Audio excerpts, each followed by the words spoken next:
Todo número natural maior que 1 possui divisor primo. Olha esse exemplo número 6 aí.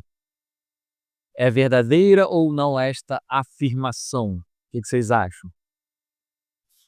Não, não é verdade. Todo é um, ó, veja bem, a palavra um na matemática não quer dizer um único. Um quer dizer algum, tá? Toda vez que a matemática quiser dizer que é um único, ela vai falar explicitamente. Então, mas deixa eu voltar nessa parte só para enfatizar, pessoal. Isso é o operador de existência, que vocês devem ter estudado também lá em fundamentos, quando estava estudando a parte de lógica. Quando eu falo assim, existe um. O existe um, o um aí não é numeral. O um é artigo indefinido. O existe um N tal que, existe um N tal que, não é um de numeral, é um de artigo indefinido. Então, existe algum. Se você quer falar que só existe um, aí você tem que usar explicitamente um único. Foi o que eu escrevi lá na propriedade 3 que caracteriza os números naturais, ó. Existe um único. Então, o pelo menos, aí ele é facultativo. Se eu escrevo existe um, significa que existe pelo menos um. Se eu escrevo existe um, eu estou dizendo que existe pelo menos um. Quando eu quero falar o contrário, que não é apenas pelo menos um, mas que é o único, aí eu tenho que falar explicitamente. Tá claro? Dizer que existe um ou dizer que existe pelo menos um, na matemática é a mesma coisa. O pelo menos é facultativo. O único não é facultativo. A palavra única ela tem que se colocar. É uma convenção. Então aqui, quando diz que todo número natural maior que um possui um divisor primo, não está dizendo que só tem um divisor primo, é que possui algum divisor primo. Essa é a afirmação. Minha pergunta é se ela é verdadeira ou não. O que vocês acham? Acho que sim? Como a gente pode demonstrar? Você tá ligado? Existe. A graça é a gente demonstrar, né? Como é que a gente pode fazer? Pois é. Pois é. Só que agora a gente vai utilizar uma outra versão do princípio de indução. É uma outra versão. Nós vamos definir divisor ainda, vamos definir número primo ainda, vamos definir potenciação ainda. Então, se vocês reparar, eu estou utilizando vários conceitos que nós ainda vamos definir. Só que eu fiquei de mãos atadas, porque para eu conseguir fazer exemplos de indução, eu preciso usar essas coisas, eu tenho que usar alguma coisa. Então, eu adiantei.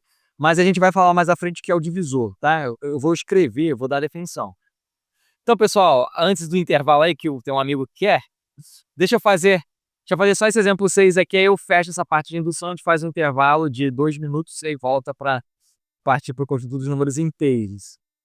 O que é o princípio de indução amplo? Ele é o seguinte, a gente vai provar que a propriedade é verdadeira para o 1 e vai provar que se ela é verdadeira para algum K, não, que se para algum K ela é verdadeira, olha que interessante, para todo I no conjunto de todos os números de 1 até K, então a gente prova que ela é verdadeira para todo N. Ela é um pouquinho diferente, o caminho é semelhante, mas é um pouquinho diferente lá do princípio de indução, o primeiro que nós vimos.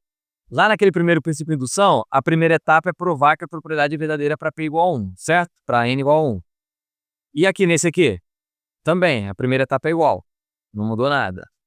Já a segunda etapa, lá no princípio de indução, bastava você, supondo que vale para algum K, provar que ela é válida para o K mais 1. Aqui não, aqui a gente supõe que ela é válida para todos do 1 até o K. Não que ela é válida para algum K, mas para todos do 1 até o K.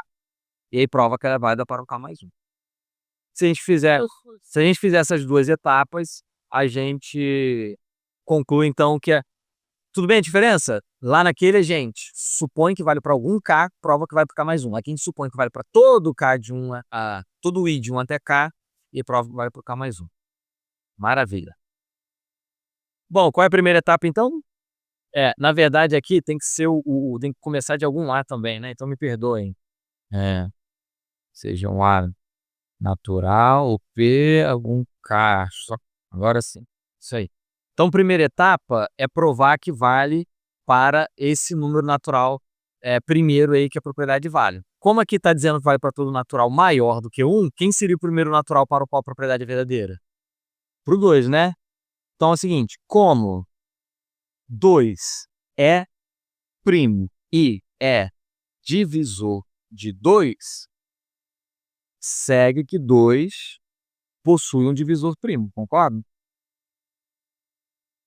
Pessoal, percebo que vocês já estão perdendo, mas, por favor, me deem mais um pouquinho de energia que vocês têm antes do intervalo para eu fechar esse. Aí a gente para um pouquinho para repor as energias e volta. Olha, provei que a propriedade vale para o 2. O 2 possui um divisor primo? Sim, ele próprio, né? Ele próprio, o divisor dele é primo. Então, está provado que vale para o 2. Agora, ó, nesse caso do princípio de indução amplo, eu não vou supor que a propriedade é válida só para algum K. Exato. Não, até o 2 não. É até o K. Vou supor que para algum K a propriedade é válida para todos até o K. Algum K, exatamente. Todo número natural de 1 até... Não, de 1 não, de 2, né? Começa no 2. De 2 até K possui um divisor primo. Conseguem perceber a diferença aqui na hipótese de indução, pessoal? Antes eu supunha que a propriedade é verdadeira apenas para o K. Agora eu suponho que ela é verdadeira para todo o número do primeiro até o K. Certo? E preciso provar que ela é verdadeira para quem? Três. 3. É, 3. Exatamente. Eu preciso provar que a propriedade é válida para quem, pessoal? Para o K mais 1. Muito bem. Então tem que provar que o K mais 1 possui o divisor primo. Como é que a gente faz isso? Essa parte a gente já escreveu, com essa suposição. Minha questão agora é provar, vou deixar de vermelho aqui embaixo, que é o que eu quero, né? É provar que o K mais 1 possui um divisor primo. Isso é o que a gente quer. Quero chegar aqui. Como eu faço isso? Bom, o próprio K mais 1, pessoal, o próprio K mais 1, para ele existem duas possibilidades. Ou ele é primo, ou ele não é primo.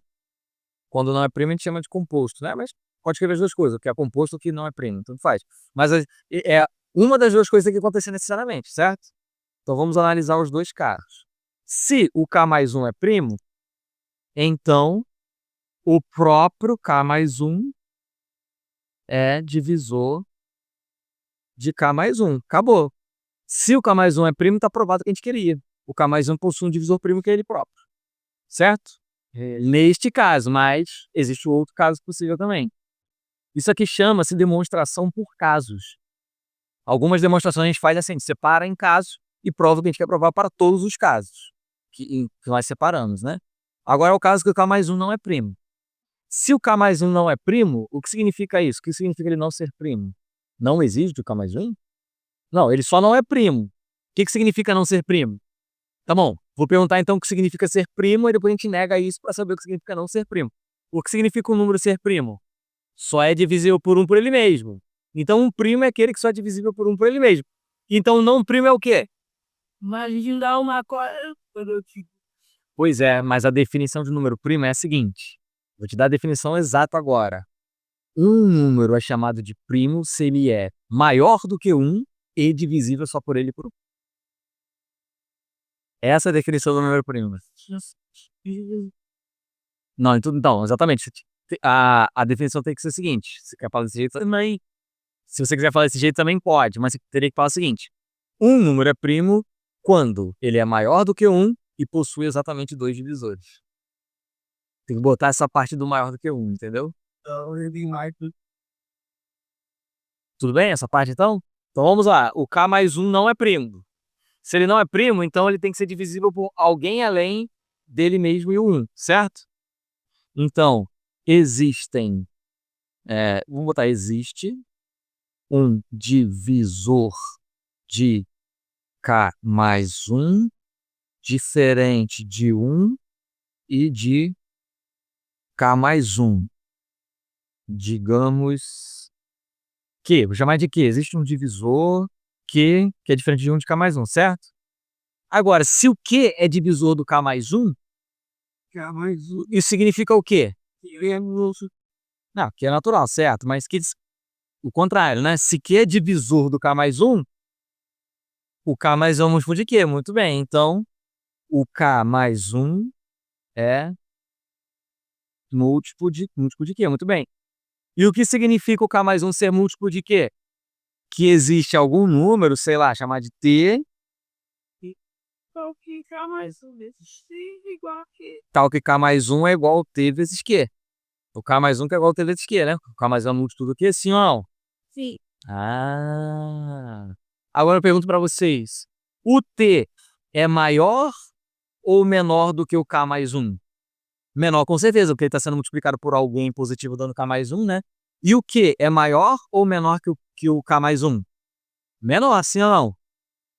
Como T está entre 2 e K? Porque eu sei que o Q está entre 2 e K. O Q não pode ser 1, por quê? Porque a gente falou que o Q é diferente de 1 e de K mais 1, certo? Então ele não pode ser 1. E ele não pode ser K mais 1 porque ele é menor do que o K mais 1. Então se ele não pode ser 1 e não pode ser K mais 1, necessariamente ele está entre 2 e K, certo? Então como T está... Por isso você não estava entendendo o que eu estava falando, né? Então como T está entre 2 e K e o Q também está entre 2 e K, e por que o Q... Ah, eu estava explicando antes o Q, né? Me perdoe então. Então, primeira explicação foi para o Q. O Q não é 1, portanto é de 2 em diante. E o Q não é K mais 1, portanto é do K para trás. Então está entre 2 e K. E por que o T também está entre 2 e K? Se o Q é diferente de K mais 1, o T não pode ser 1, né? Se o T fosse 1, Q seria o K mais 1, concorda? Se o T fosse 1, Q teria que ser K mais 1. Então, o T também não é 1. E se o Q também não é o 1, o T não pode ser K mais 1. Então, o T também vai até o K no máximo. Então, só um minuto. Então, o Q está entre 2 e K e o T também está entre 2 e K. Só que o que eu supus para todos os números entre 2 e K mesmo? Ah, tá aqui, ó, hipótese de indução. Leiam para mim isso aqui que eu grifei, por favor, em voz alta. Assim, pela hipótese de indução, segue que o que eu posso afirmar sobre o número Q? Ele possui o quê? O que eu posso afirmar sobre o quê? Ele possui um divisor primo. Porque está na hipótese que todo número entre 2 e K possui um divisor primo. Então, o Q possui um divisor primo, certo? O T também é verdade, mas ele já não me importa aqui. Inclusive, não precisava ter escrito. É verdade também pro T, mas não precisa. Mas é verdade, tá? Só não precisa. Possui um divisor primo. Isto é, existe um número primo P, já usei P aqui na história, não, né? Tal que o número primo Q e um número M, tal que o Q é igual a P vezes M. Né? Dizer que o Q possui um divisor primo é dizer que o Q se escreve como esse primo vezes alguém. Sim ou não? Sim ou não, pessoal? Tem alguém distraído aí no celular? Então, cutuca o amiguinho do lado aí para dar atenção aqui. Já vou fazer intervalo já, de 2 minutos. Logo, o que a gente conclui? Vamos lá, para fechar então. O K mais 1 é igual a quanto mesmo? TQ, muito bem. E o Q é igual a quanto mesmo? PM, muito bem. Então, isso é igual a PTM. É uma TPM, mas eu quero escrever como PTM, não pelo trocadilho, mas para deixar o P na frente. Porque agora eu escrevi o K mais 1 como P vezes alguma coisa. Isso significa que o P é o Q do K mais 1? Não, ele é primo, sei, mas o P é o Q do K mais 1? Divisor. Então acabamos de mostrar que P é divisor do K mais 1 e P é primo. Então a gente provou que o K mais 1 possui um divisor primo. Aí fechou. Então segue que todo N natural com N maior ou igual que 2 possui divisor primo. Dúvida nisso, pessoal? Alguém quer perguntar?